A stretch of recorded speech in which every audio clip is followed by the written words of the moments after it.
السلام علیکم بچوں، بسم اللہ الرحمن الرحیم۔ اردو جماعت نحم کو آج ہم شروع کریں گے اور انشاءاللہ ایک ایک لیکچر کر کے پوری کتاب کو ہم لوگ پڑھیں گے۔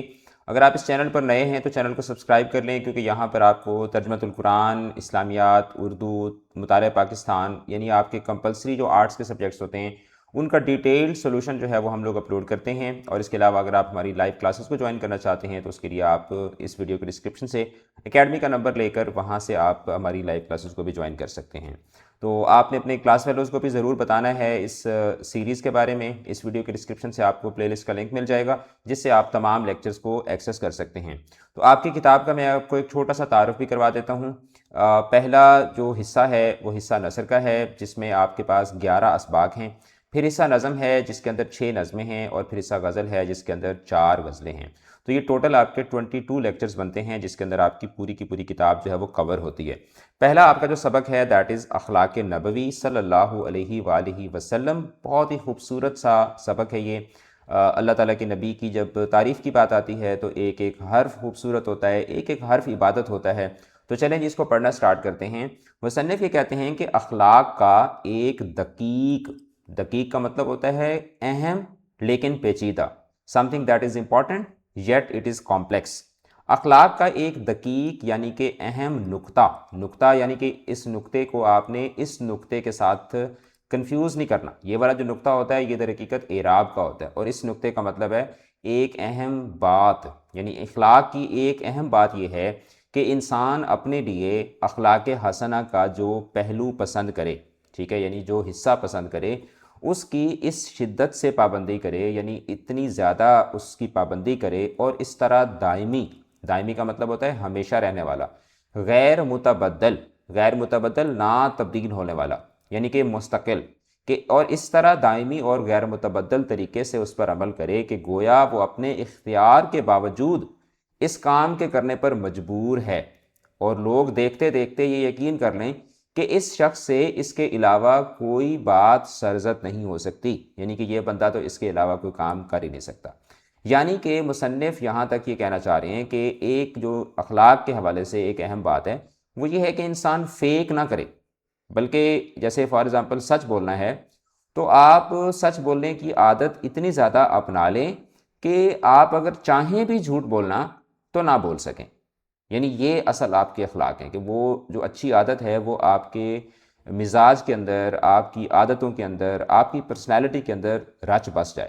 گویا اس سے یہ افعال اس طرح صادر ہوتے ہیں، ٹھیک ہے، کہ یعنی آپ جو کوئی بھی اخلاق حسنہ کا جو پہلو پسند کریں وہ پھر آپ سے اس طرح صادر ہو، یعنی آپ سے اس طرح سے وہ واقع ہو جیسے آفتاب سے روشنی، جس طرح سورج سے روشنی نکلتی ہے۔ اب سورج اگر چاہے بھی کہ اس سے روشنی نہ نکلے تو بھی اس کے اندر سے روشنی نکلے گی، کیونکہ اس کا کام ہی یہی ہے۔ درخت سے پھل اور پھول سے خوشبو، کہ یہ خصوصیات ان سے کسی حالت میں الگ نہیں ہو سکتی۔ اسی کا نام استقامت حال اور مداومت عمل ہے۔ مداومت کا لفظ جو ہے وہ دوام سے نکلا ہے، یعنی ہمیشہ رہنا۔ مداومت عمل یعنی کہ کنسسٹنسی آف پریکٹس، اور استقامت حال یعنی کہ آپ کسی بھی سچویشن کے اندر، یعنی کہ جو پرماننس آف سچویشن ہوتی ہے کہ آپ ہمیشہ اپنے آپ کو اس حالت میں رکھیں۔ تو در حقیقت اس پہلے پیراگراف کے اندر مصنف یہ بتانا چاہ رہے ہیں، میں ساتھ ساتھ آپ کو تشریح بھی کرواتا جاؤں گا۔ اس پہلے پیراگراف کے اندر مصنف یہ بتانا چاہتے ہیں کہ اخلاق کے حوالے سے ایک اہم بات یہ ہے کہ آپ جب کسی بھی خوبی کو اپنی زندگی کا حصہ بنائیں تو وہ اس طریقے سے آپ اس کے اوپر عمل کریں کہ لوگ آپ کو اس کی وجہ سے جانیں، لوگ کہیں یار یہ بندہ تو جھوٹ بول ہی نہیں سکتا، یہ بندہ تو ملاوٹ کر ہی نہیں سکتا، یہ بندہ تو کوئی دو نمبری کر ہی نہیں سکتا۔ مطلب اس طریقے سے وہ آپ کی پرسنالٹی کا ایک حصہ بن جائے، آپ کا پارٹ آف ہیبٹ بن جائے۔ حضرت صلی اللہ علیہ وآلہ وسلم اپنے تمام کاموں میں اسی اصول کی پابندی فرماتے تھے۔ کس اصول کی؟ جس کو اوپر ہم لوگوں نے ڈسکس کیا ہے۔ جس کام کو جس طریقے سے جس وقت آپ صلی اللہ علیہ وسلم نے شروع فرمایا اس پر برابر مطلب ہمیشہ شدت کے ساتھ قائم رہتے تھے۔ آپ صلی اللہ علیہ وسلم کے تمام اخلاق و اعمال اس قدر پختہ یعنی پکے اور مستحکم تھے کہ کبھی تمام عمر ان میں ایک ذرہ فرق نہیں پیدا ہوا۔ یعنی آپ نے یہ نہیں کہ کبھی کبھی تو سچ بول لیا، کبھی جھوٹ بول لیا، کبھی کبھی تو پیار سے رہے، کبھی کبھی غصہ کر لیا، ایسا نہیں تھا، بلکہ آپ کے جو اخلاق تھے وہ مستحکم تھے۔ یعنی ہمیشہ آپ نے اچھے اخلاق کی پابندی کی، کبھی بھی ایسا نہیں ہوا کہ آپ نے اپنے اس پیرامیٹر سے آپ نے اس کے اوپر کبھی کمپرومائز کیا ہو۔ ایک دفعہ حضرت ایک دفعہ ایک شخص نے حضرت صلی اللہ علیہ وسلم کی عبادات و اعمال کے متعلق حضرت عائشہ رضی اللہ تعالی عنہا سے دریافت کیا، فرمایا کہ کیا آپ صلی اللہ علیہ وسلم کسی خاص دن یہ کرتے تھے؟ تو انہوں نے فرمایا کہ لا کان عملہ دیمتن، کہ آپ صلی اللہ علیہ وسلم کا عمل جھڑی ہوتا تھا۔ جھڑی جس طرح بادل کی جھڑی ہوتی ہے، یعنی جس طرح بادل کی جھڑی برسنے پر آتی ہے تو نہیں رکتی، اسی طرح آپ صلی اللہ علیہ وسلم کا حال یہ تھا کہ جو بات ایک دفعہ آپ صلی اللہ علیہ وسلم نے اختیار کر لی، ہمیشہ اس کی پابندی کی۔ آپ صلی اللہ علیہ وسلم نہایت نرم مزاج، خوش اخلاق اور نیک سیرت تھے۔ یہاں پر 3 خوبیاں جو ہیں وہ رسول کریم صلی اللہ علیہ وسلم کی بتائی گئی ہیں کہ آپ نرم مزاج تھے، خوش اخلاق تھے اور نیک سیرت تھے۔ آپ صلی اللہ علیہ وسلم کا چہرہ ہنستا تھا، وقار و متانت سے، یعنی بڑے ایک پروقار طریقے سے، بڑے ایک باعزت طریقے سے گفتگو فرماتے، کسی کی خاطر شکنی نہیں کرتے تھے، یعنی کہ کسی کو برا بھلا نہیں کہتے تھے۔ مجالس صحبت میں لوگوں کی ناگوار باتوں کو، ناگوار بات کیا ہوتی ہے؟ جو بری بات ہوتی ہے، یعنی مجالس صحبت کے جب وہ صحابہ کی مجلس میں بیٹھتے تو لوگوں کی ناگوار باتوں کو برداشت فرماتے اور اس کا اظہار نہ کرتے۔ حضرت زینب رضی اللہ تعالی عنہا سے جب نکاح ہوا اور دعوت ولیمہ کی تو کچھ لوگ کھانا کھا کر وہیں بیٹھ رہے۔ اس وقت پردے کا حکم نازل نہیں ہوا تھا اور حضرت زینب رضی اللہ تعالی عنہا بھی مجلس میں شریک تھیں۔ آپ صلی اللہ علیہ وسلم چاہتے تھے کہ لوگ اٹھ جائیں، لیکن زبان سے کچھ نہیں فرماتے تھے۔ لوگوں نے کچھ خیال نہ کیا۔ آپ صلی اللہ علیہ وسلم اٹھ کر حضرت عائشہ رضی اللہ تعالی عنہا کے حجرے تک گئے، یعنی حجرہ کیا ہوتا ہے؟ ایک چھوٹا سا کمرہ ہوتا ہے۔ واپس آئے تو اسی طرح مجمع موجود تھا، پھر واپس چلے گئے اور دوبارہ تشریف لائے تو پردے کی آیت اسی موقع پر اتری۔ یعنی یہاں سے آپ اندازہ لگا سکتے ہیں کہ رسول کریم صلی اللہ علیہ وسلم تکلف کے اتنے پکے تھے کہ آپ نے لوگوں کو یہ تک نہیں کہا کہ بھئی آپ اب چلے جائیں۔ حجۃ الوداع میں حضرت صلی اللہ علیہ وسلم، حجۃ الوداع سے مراد جو آپ کا آخری خطبہ تھا، یعنی آپ نے جو آخری حج کیا، پہلا اور آخری حج تھا جس میں آپ صلی اللہ علیہ وسلم نے ایک تاریخی خطبہ دیا تھا، تو اس موقع کو حجۃ الوداع کہتے ہیں۔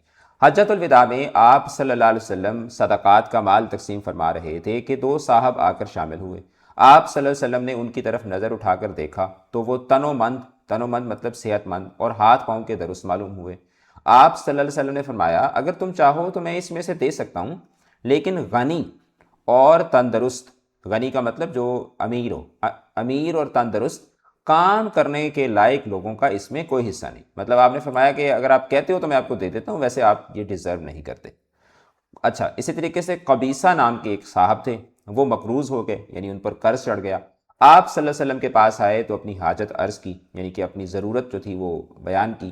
آپ صلی اللہ علیہ وسلم نے وعدہ کیا، اس کے بعد ارشاد فرمایا اے قبیصہ، سوال کرنا اور لوگوں کے سامنے ہاتھ پھیلانا صرف 3 شخصوں کو روا ہے، یعنی کہ 3 شخصوں کو لوگوں کے سامنے سوال کرنے کی اجازت ہے۔ ایک اس شخص کو جو قرض سے زیادہ زیر بار ہو، زیر بار مطلب کہ بوجھ تلے دبا ہوا ہو، وہ مانگ سکتا ہے، لیکن جب اس کی ضرورت پوری ہو جائے تو اس کو رک جانا چاہیے۔ یعنی ایک آدمی کے اوپر قرض اتنا زیادہ ہے کہ وہ مزید سروائیو بھی نہیں کر پا رہا تو وہ اس صورت میں مانگ سکتا ہے، لیکن جیسے ہی اس کی ضرورت پوری ہو جائے تو اس کو پھر مانگنا بند کر دینا چاہیے۔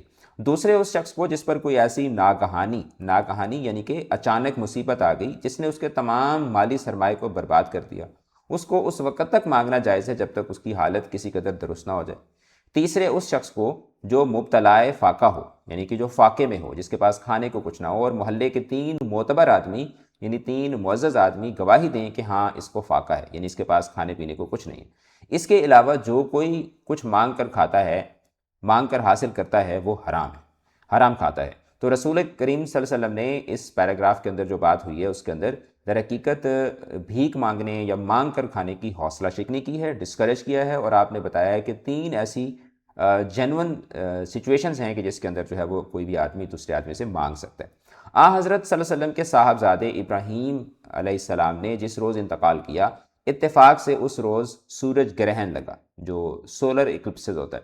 لوگوں کے خیال میں ایک پیغمبر کی ظاہری عظمت کا فرضی تخیل کے ایک ہائپوتھیٹیکل جو انہوں نے اپنی امیجنیشن میں جو ایک پرسونا ڈیولپ کیا ہوا تھا، وہ یہ تھا کہ اس درد و صدمے سے کم از کم اجرام سماوی یعنی کہ جو آسمان کی چیزیں ہیں جس میں ستارے، سیارے، سٹارز وغیرہ آتے ہیں، تو لوگوں کو لگتا تھا کہ شاید یعنی رسول کریم صلی اللہ علیہ وسلم کے یعنی پیغمبر کے بیٹے کا انتقال ہوا ہے تو شاید اس وجہ سے سورج گرہن لگا ہوا ہے۔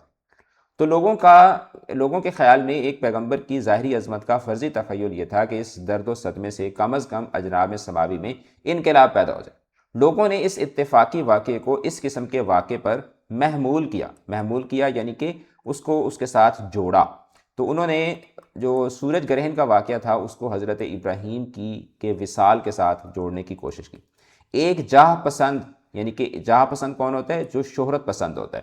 ایک جاہ پسند انسان کے لیے اس قسم کا اتفاق بہترین موقع ہو سکتا تھا، یعنی اللہ تعالیٰ کے نبی چاہتے تو اس واقعے کو بڑے بہترین انداز میں کیش کروا سکتے تھے کہ جی میرے بیٹے کی ڈیتھ ہوئی ہے تو دیکھیں جی سورج گرہن لگ گیا۔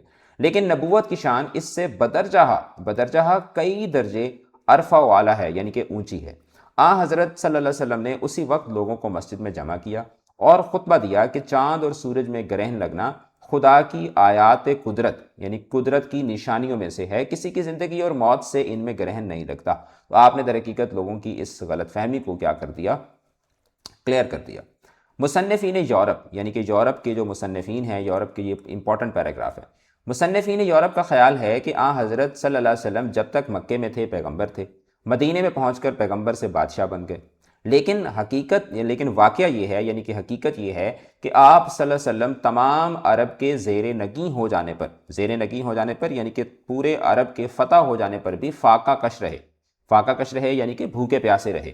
صحیح بخاری باب الجہاد، یعنی کہ صحیح بخاری کے کتابوں کے اندر جس طرح ڈیفرنٹ چیپٹرز ہوتے ہیں، تو بخاری شریف جو ایک حدیث کی کتاب ہے اس کے باب الجہاد یعنی کہ اس چیپٹر میں جس میں جہاد کے متعلق بات ہے، تو صحیح بخاری باب الجہاد میں روایت ہے کہ وفات کے وقت آپ صلی اللہ علیہ وسلم کی زرہ کیا ہوتی ہے؟ وہ جو شیلڈ ہوتی تھی، وہ جو آرمر شیلڈ ہوتی تھی پرانے زمانے میں، وہ لوہے کا ایک لباس پہنتے ہوتے تھے جنگ کے دوران، تو اس کو زرہ کہا جاتا ہے۔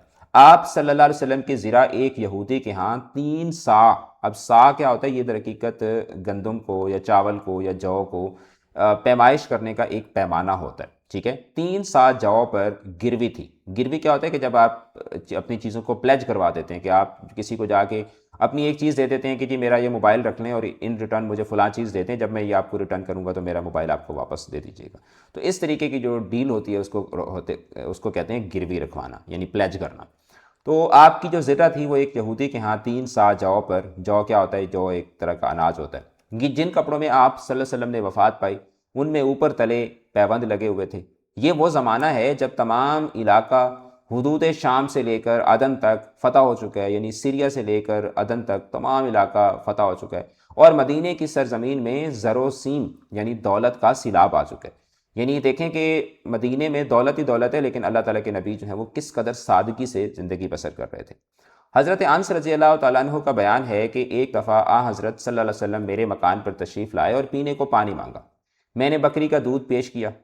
مجلس کی ترتیب یہ تھی، یعنی کہ رسول کریم صلی اللہ علیہ وسلم جس مجلس میں موجود ہوتے تھے تو اس میں صحابہ ایک ذرا ترتیب سے بیٹھا کرتے ہوتے تھے۔ تو حضرت انس فرماتے ہیں کہ مجلس کی ترتیب یہ تھی کہ حضرت ابو بکر رضی اللہ تعالیٰ عنہ بائیں طرف، حضرت عمر رضی اللہ تعالیٰ عنہ سامنے، اور ایک بدو داہنی طرف تھا، یعنی کہ آپ کے رائٹ سائڈ کے اوپر ایک جو تھا وہ دیہاتی بیٹھا ہوا تھا۔ آپ صلی اللہ علیہ وسلم نے پی لیا تو حضرت عمر رضی اللہ تعالیٰ عنہ نے حضرت ابو بکر رضی اللہ تعالیٰ عنہ کی طرف اشارہ کیا کہ بقیہ ان کو عنایت ہو، تو انہوں نے کہا کہ جی آپ یہ باقی جو ہے وہ حضرت ابو بکر کو دے دیں۔ آپ صلی اللہ علیہ وسلم نے فرمایا کہ پہلے داہنی طرف والے کا حق ہے، یہ کہہ کر آپ نے بچا ہوا دودھ جو تھا وہ ایک بدو کو عنایت فرمایا۔ یعنی آپ یہاں سے اندازہ آپ کو ہوتا ہے کہ رسول کریم صلی اللہ علیہ وسلم اپنی زندگی کے اندر مساوات کو کتنی اہمیت دیتے تھے۔ کیا آپ نے یہ نہیں دیکھا کہ میرا جو بیسٹ فرینڈ حضرت ابو بکر ہیں وہ میرے بائیں طرف بیٹھے ہوئے ہیں تو میں ان کو دے دوں؟ آپ نے جو ایک سنت طریقہ ہے کہ پہلے آپ دائیں طرف والے کو دیتے ہیں پھر وہ آگے اس طریقے سے چیز موو کرتی ہے، تو آپ نے اس طریقے کو فالو کیا۔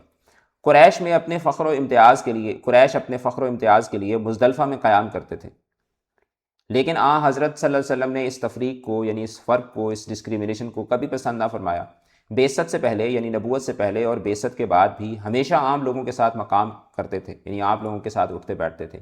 علاوہ ازیں یعنی ان ایڈیشن یہ بھی گوارا نہ تھا، یعنی یہ بھی برداشت نہیں تھا کہ وہیں خاص طور سے کوئی عمدہ جگہ دیکھ کر آپ صلی اللہ علیہ وسلم کے لیے کوئی مخصوص کر دی جائے اور وہاں سائے کے لیے کوئی چھپر ڈال دیا جائے، یعنی کہ اس کے اوپر کوئی شیڈ ڈال دیا جائے۔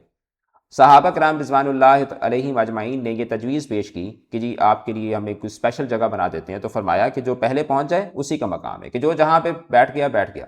کوئی اسپیشل جگہ مقرر نہیں تھی کہ جی یہاں پر صرف اللہ کے نبی بیٹھیں گے اور کوئی اور نہیں بیٹھ سکتا، یعنی گھل مل کر رہتے تھے۔ تو اس پیراگراف سے ہمیں یہی پتہ چلتا ہے کہ ہمیں گھل مل کر رہنا چاہیے، سادگی سے رہنا چاہیے۔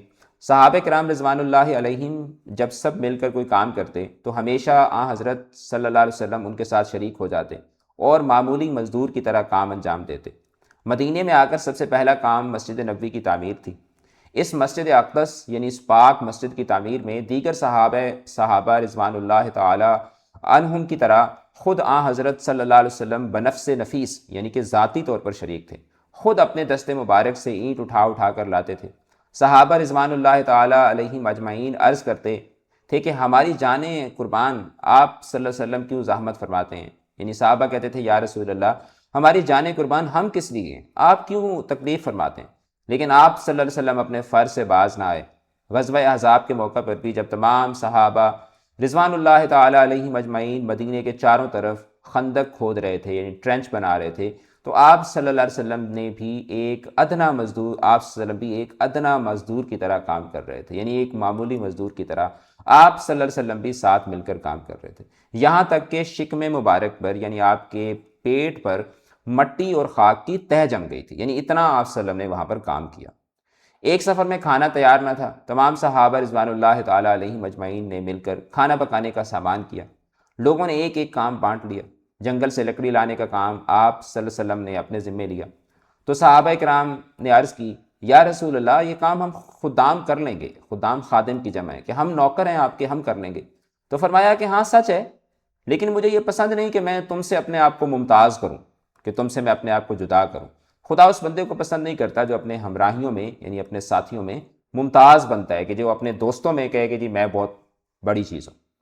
گھر کا کام خود کرتے، کپڑوں میں پیوند لگاتے یعنی جو کپڑوں کو سٹچ کر لیتے، پیچز لگاتے کپڑوں میں، گھر میں خود جھاڑو دیتے، دودھ دو لیتے یعنی بکریوں کا دودھ نکال لیتے، بازار سے سودا لاتے، جوتی پھٹ جاتی تو خود گانٹھ لیتے۔ گدھے کی سواری سے آپ صلی اللہ علیہ وسلم کو آر نہ تھا، آج تو ہم سائیکل پر بھی ہوں تو ہمیں شرم آتی ہے کہ لوگ کہیں گے کہ یہ سائیکل پہ پھر رہا ہے، آپ گدھے کے اوپر بھی آپ سواری کر لیتے تھے۔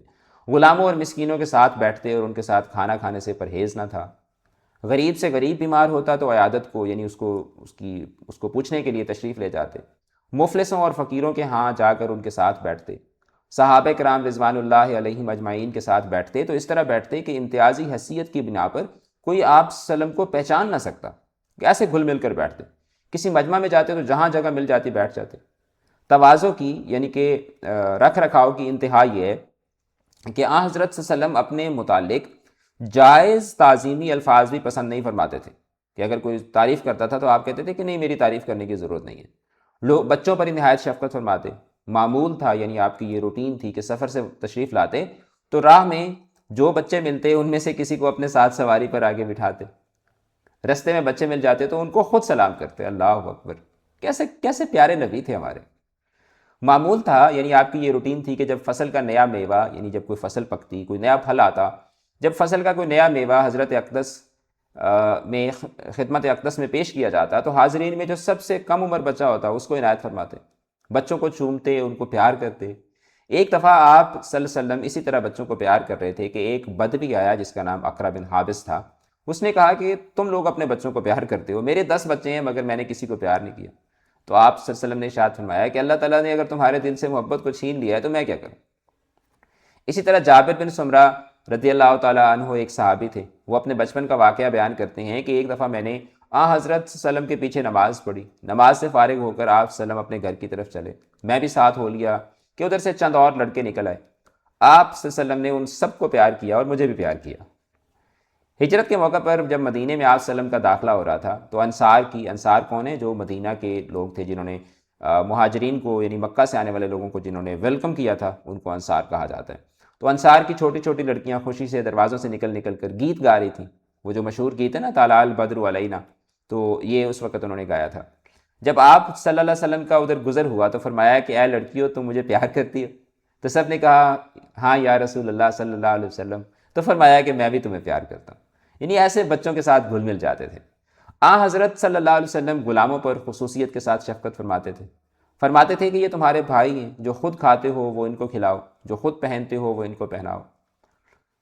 حضرت صلی اللہ علیہ وسلم کی ملکیت میں جو غلام آتے ان کو آپ صلی اللہ علیہ وسلم ہمیشہ آزاد فرما دیتے، لیکن وہ حضور کریم صلی اللہ علیہ وسلم کے احسان و کرم کی زنجیر سے آزاد نہیں ہو سکتے تھے. یعنی آپ صلی اللہ علیہ وسلم کا ان کے ساتھ رویہ اتنا اچھا ہوتا تھا کہ آپ ان کو آزاد کر دیتے لیکن وہ خود ہی نہیں جاتے تھے. ماں باپ قبیلے رشتے کو چھوڑ کر عمر بھر آپ صلی اللہ علیہ وسلم کی غلامی کو شرف جانتے تھے، یعنی اپنے لیے ایک بہت بڑا اعزاز سمجھتے تھے. زید بن حارثہ ایک غلام تھے، حضرت صلی اللہ علیہ وسلم نے ان کو آزاد کر دیا. ان کے باپ ان کو لینے آئے لیکن وہ آستانہ رحمت پر باپ کے ذل عاطفت کو ترجیح نہ دے سکے. یعنی وہ he could not prefer or he could not prioritize his father over رسول اللہ صلی اللہ علیہ وسلم کہ وہ آستانہ رحمت پر یعنی رسول کریم صلی اللہ علیہ وسلم کی محفل پر اپنے باپ کے ذل عاطفت یعنی محبت والے سائے کو ترجیح نہ دے سکے اور جانے سے قطعاً انکار کر دیا. باپ کتنا پیارا ہوتا ہے انسان کو، لیکن انہوں نے کہا نہیں آپ جائیں، میں یہیں پر رہوں گا. غلاموں کو کبھی